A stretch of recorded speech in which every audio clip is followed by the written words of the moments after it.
নবী বাঙালির গল্প সব আমার মনে গাথা, দুই হাতে রয়েছে আজ ঝুলি কাতা।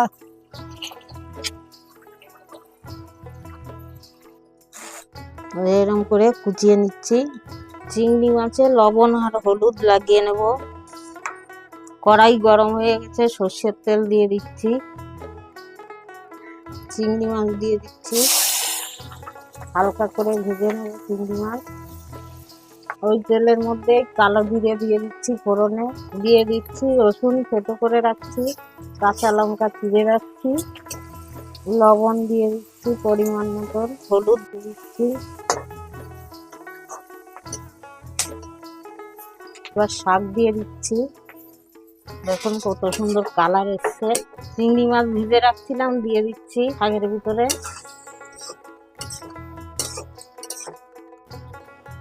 খুব সুন্দর হয়েছে।